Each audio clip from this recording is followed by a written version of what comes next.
Albus Dumbledore, the greatest wizard of all time, a genius, a hero, a mystery. But today, we're not telling his story the usual way. This time, the narrator is a cat, a little gray cat who lived in Hogwarts and watched it all unfold, up close, in silence, from the shadows. This is Dumbledore's life, through a cat's eyes.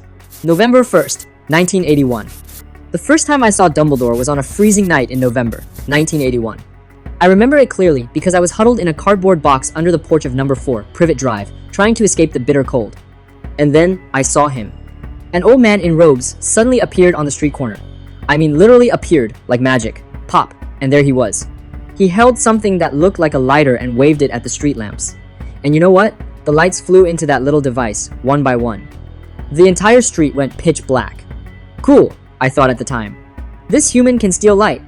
Later I learned that thing was called a put-outer, something he invented himself. But back then, I just thought this old guy was pretty interesting. Someone who could steal light, wearing purple robes embroidered with stars and moons, wandering around a muggle neighborhood. Then came a cat. Not me, another cat. A very serious-looking tabby. She sat on the corner, staring at Dumbledore for a long time. Then the cat turned into a woman. Okay, I'll admit, at that moment I nearly jumped out of my box in fright. I thought cats were cats, and humans were humans. I had no idea you humans were so lawless, casually crossing species boundaries like that. Later I learned her name was Professor McGonagall, an animagus. The two stood there chatting. I pricked up my ears to listen. I had nothing better to do anyway. They talked about some frightening things. Something about a Dark Lord, something about the Potters, something about a baby defeating Voldemort. But what really made me remember Dumbledore wasn't any of that. It was two other things. The first thing, Dumbledore pulled out some candy from his pocket and enthusiastically tried to get Professor McGonagall to try some. Sherbet lemon? He asked. Professor McGonagall coldly refused. Later I checked. Well, I eavesdropped on students chatting. That thing is actually a lemon-flavored hard candy with fizzing powder inside, a muggle candy. This so-called greatest wizard carried muggle candy in his pockets and tried to promote it to his colleagues while discussing life and death matters. As a cat, I have to say, I respect this completely illogical behavior. The second thing was even more interesting. After McGonagall praised Dumbledore a few times, this old man actually blushed. Blushed. A wizard who supposedly defeated Grindelwald, who Voldemort himself feared, blushed when a colleague complimented him. McGonagall immediately started teasing him. The last time I saw you blush, it was when Madame Pomfrey complimented your new earmuffs. Dumbledore glared at her. Right then, I thought this old guy had something special about him. About the London Underground map on his knee. Something else happened that night that made my impression of Dumbledore even more complex. While waiting for Hagrid to bring the baby, Dumbledore casually mentioned something. He had a scar on his left knee, shaped like a complete map of the London Underground. I was completely baffled. A London Underground map? On his knee? How was that even possible? Later I thought about it for a long time and came to two possible conclusions. First, this was true. Dumbledore's life had gone through some bizarre event I couldn't comprehend, resulting in a map growing on his knee. Second, this was false. Dumbledore was just making a very dry joke. But either way, it pointed to one problem. This old guy wasn't quite normal. I mean, as a cat, I've seen many strange humans, but I've never seen a human who, while discussing something as serious as leaving a baby on a doorstep for his aunt to raise, suddenly starts talking about a scar on his knee. Later, after living at Hogwarts for many years, I gradually understood something. With Dumbledore's words, you never know which parts are true, which are false, and which he deliberately says to confuse people. This old man is like an onion. No, more complex than an onion. When you peel an onion, inside is still onion. When you peel Dumbledore, inside is, I don't even know what. Maybe a lemon drop. September 1st, 1991, Hogwarts Great Hall. 10 years later, I finally arrived at Hogwarts. It's a long story. Actually, not that long. I just snuck onto a carriage transporting magical items and somehow ended up at this castle. Hogwarts is a good place. Lots of mice to catch, lots of fireplaces to warm yourself by, lots of student homework to step on. Filch's cat, Norris, is indeed annoying, but aside from that, this place is basically cat heaven. I arrived at Hogwarts on the day of the opening feast. I hid in a corner of the Great Hall, watching those black-robed little humans line up and walk in. Every one of them looked nervous, as if they were about to be sent to a slaughterhouse. Then I saw Dumbledore. He sat in the center of the staff table, wearing dark green robes embroidered with stars and moons, similar to the one from 10 years ago. Maybe it was the same one, or maybe he had an entire wardrobe of stars and moons-themed robes. After the sorting ceremony came the opening speech. I thought Dumbledore would say something long and boring, like all human leaders do. But he stood up, cleared his throat, and said 4 words. Nitwit, blubber, oddment, tweak. Then he sat down. The entire great hall fell silent. I was stunned too. I've heard many human speeches, but never one so utterly baffling. What did those 4 words even mean? Were they some ancient magical incantation? Some curse on the students? Or had this old man finally gone mad? Later, I overheard students discussing it. They couldn't figure it out either. Some said the 4 words represented how students from each house stereotyped each other. Others said it was just Dumbledore's nonsensical humor. But one thing was certain. This old guy liked doing things that left people completely puzzled. And he enjoyed it. About the school song and funeral march. After the feast came the school song. Dumbledore used his wand to pull a golden ribbon from a hat. The ribbon twisted in the air and became lyrics. Then he said something I'll never forget. Everyone pick their favorite tune and off we go. Pick their favorite tune? What did that mean? I quickly understood. Hundreds of students started singing the same song simultaneously, but everyone used a different tune. Some used a waltz, some used a march, some used strange melodies I couldn't identify. The result was chaos. Complete, utter, headache-inducing chaos. But Dumbledore stood there, smiling, conducting with his wand, as if this were the most beautiful music he'd ever heard. The last to finish were 2 red-haired twins. They deliberately chose an extremely slow funeral march, taking at least 2 minutes longer than everyone else. I thought Dumbledore would be angry. After all, as headmaster, being so blatantly mocked by 2 students should be embarrassing, right? But Dumbledore wasn't angry. He conducted for those 2 twins alone with great interest, and after they finished, he applauded enthusiastically. "Ah, music," he said. "A magic beyond all we do here. And now, bedtime. Off you trot." At that moment, I suddenly felt that Dumbledore wasn't just a headmaster. He was more like an old man watching the show. An old man who simply found things amusing. As a cat, I can understand the motivation of amusement. But humans usually don't work that way. Humans usually care a lot about rules and propriety. Dumbledore was different. About the Mirror of Erised. That winter, something happened. I heard that a first-year student named Harry Potter snuck out of his dormitory late at night and discovered a magical mirror. The mirror was called the Mirror of Erised, spell Erised backwards, and its desire. This mirror could show people their heart's deepest longing. Harry Potter saw his dead parents in the mirror. He went to look at that mirror every night, as if addicted. Then Dumbledore appeared. Later, I learned from various channels, mainly eavesdropping, what happened that night. After Dumbledore found Harry, he didn't stand there lecturing him like in the movie. He did something that really surprised me. He sat down in front of the mirror. Together with Harry, the 2 sat side by side in front of the mirror, like 2 old friends fishing by a pond. Then they started talking. Dumbledore told Harry that this mirror was dangerous. It made people dwell on impossible dreams and forget about living in reality. It does not do to dwell on dreams and forget to live. I heard this sentence many times later. Every time I heard it, I thought, how should I put it? A bit ironic. Because the person saying it was later proven to have lost himself in many impossible dreams too. But that's a story for later. That night, Harry asked Dumbledore a question. "What do you see when you look in the mirror?" Dumbledore answered, "I see myself holding a pair of thick woolen socks. One can never have enough socks. People insist on giving me books." Harry later told his friends he suspected Dumbledore hadn't told the truth. He was right. Many years later, I learned what Dumbledore really saw in the mirror. He saw his family. His father Percival, his mother Kendra, his brother Aberforth, his sister Ariana, everyone together. Alive, whole, happy. And this was something that could never happen. Because his sister Ariana was already dead. And quite possibly, he was the one who killed her. About lies and protection. Why did Dumbledore lie? Why did he give such an obviously dismissive answer about woolen socks? I thought about it for a long time and reached a conclusion. He was protecting himself. Or maybe protecting Harry. If he told Harry the truth, "I see my dead sister in the mirror," then Harry would definitely ask more questions. How did your sister die? Why do you miss her so much? Are you responsible for her death? Dumbledore didn't want to answer these questions. Maybe because it was too painful. Maybe because he wasn't ready to face it yet. Maybe because, he felt an 11-year-old child didn't need to know these dark things. As a cat, I don't really understand this human psychology. In the cat world, we don't hide our wounds. If we're injured, we hide away and lick our wounds until we heal or die. But humans are different. Humans hide their wounds under woolen socks, pretending they don't exist. Dumbledore was that kind of human. His wounds were buried very deep, so deep that even he might have forgotten they were there. Until one day, they were torn open again. June 1992, Hogwarts dungeons.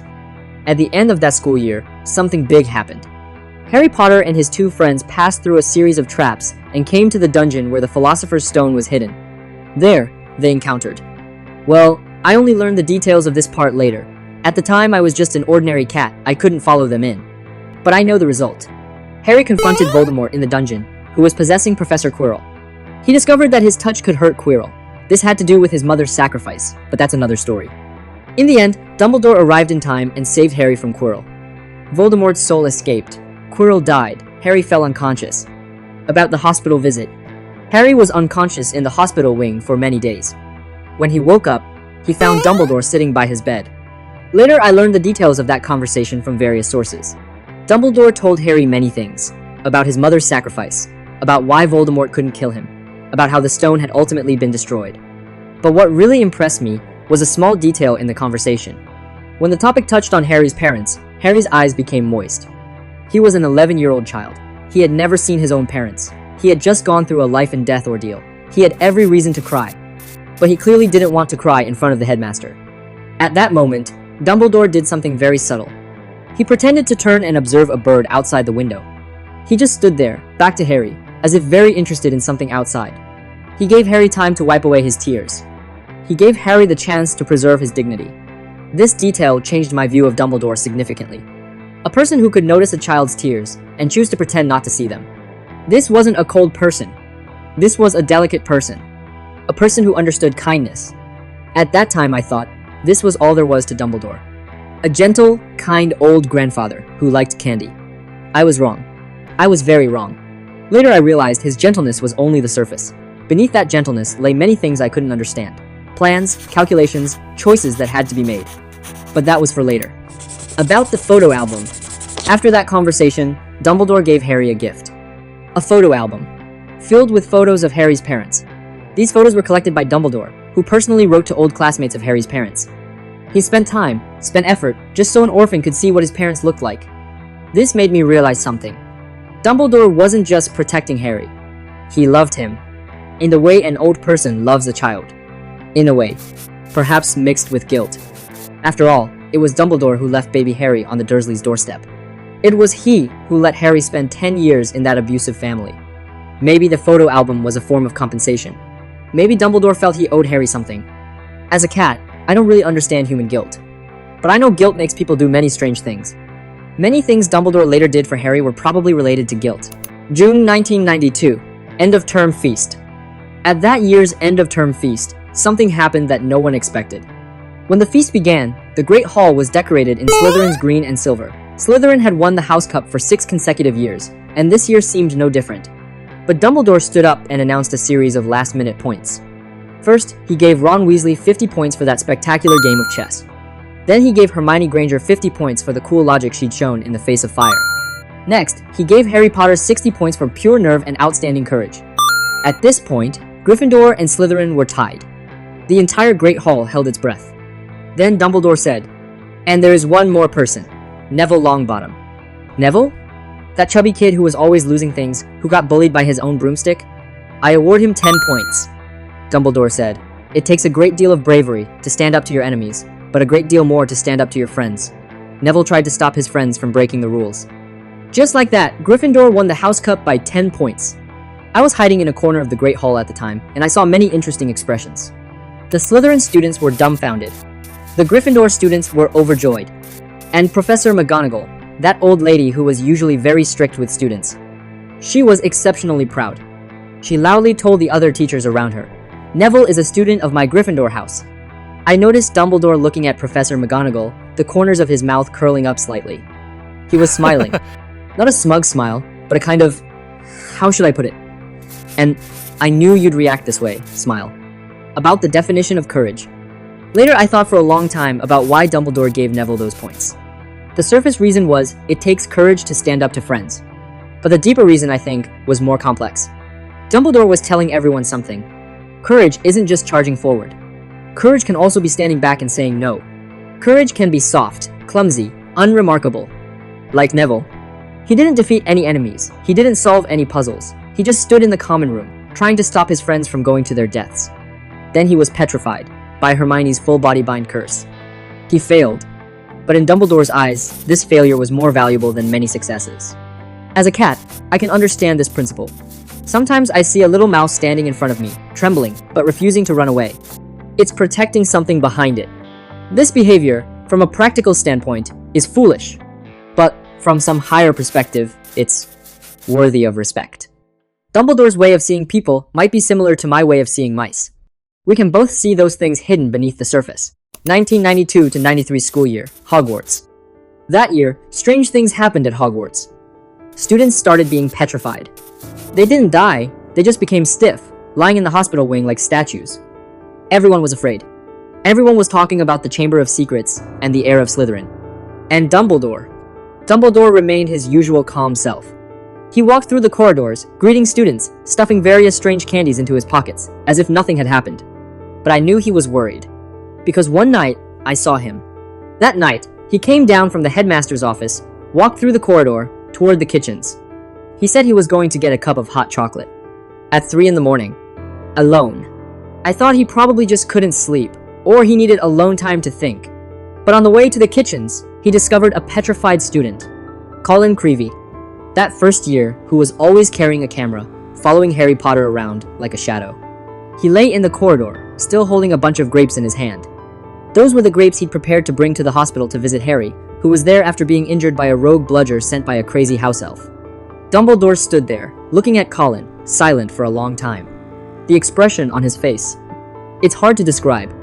Not fear, not anger, but a kind of very deep, deep sadness.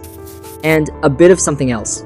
Later, I realized it was guilt, because Dumbledore knew who had opened the chamber.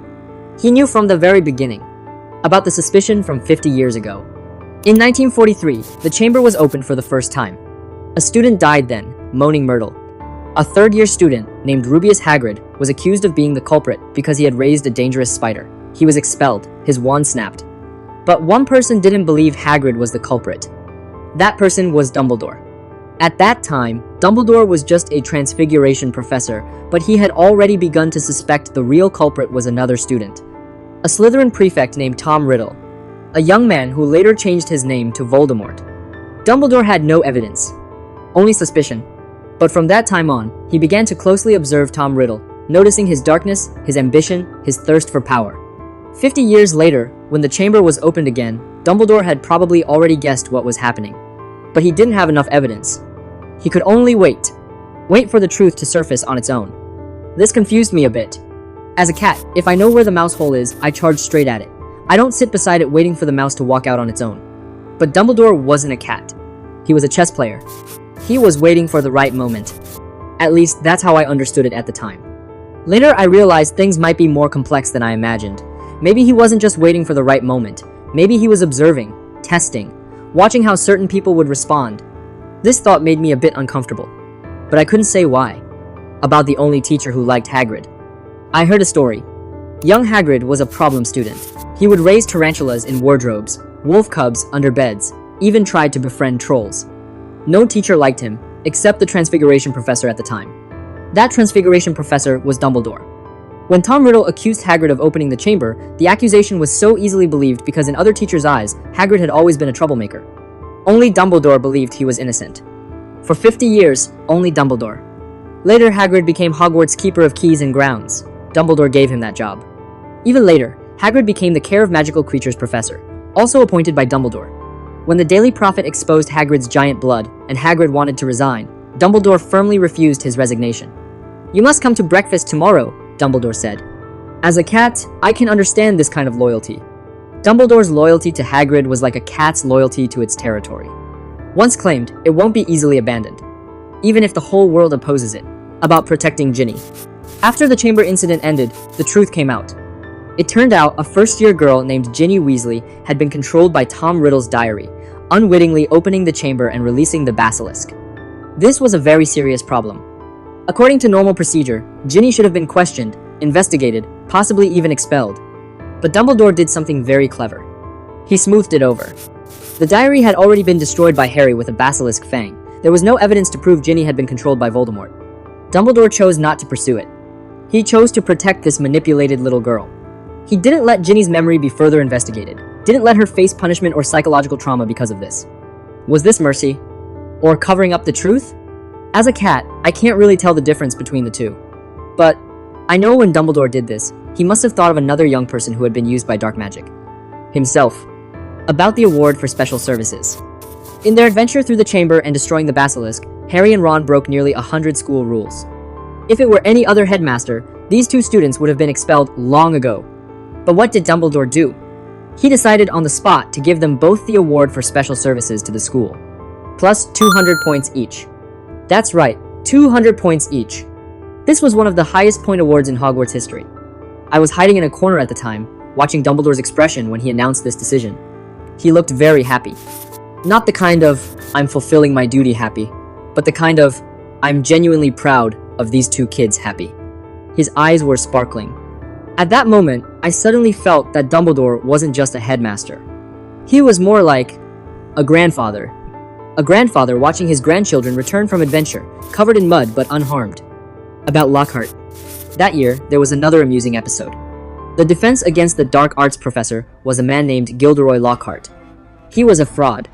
All his adventure stories were stolen from others. Then he used memory charms to erase the original owner's memories. He was all show, no substance. But Dumbledore hired him. Why? Later I heard some rumors. Some said Dumbledore couldn't find anyone else willing to apply. The defense against the dark arts position was cursed. No one could last more than a year. But I think there was another reason. Dumbledore thought it would be fun. Yes, fun. He wanted to see how this vain fellow would make a fool of himself at Hogwarts. When Lockhart lost his memory from his own backfired memory charm, Dumbledore witnessed it all from the headmaster's office. He wasn't angry. He looked benevolent, smiling like an old man enjoying the show, then had someone send Lockhart to the hospital. After Lockhart was sent away, Dumbledore began drafting a new job posting for the defense against the dark arts position. I strongly suspect that Dumbledore hired Lockhart in the first place just to add some comic relief to the dull campus life. As a cat, I can understand this psychology. Sometimes I deliberately put a dead mouse on Filch's pillow just to see his expression the next morning. Dumbledore and I, in some ways, might be kindred spirits.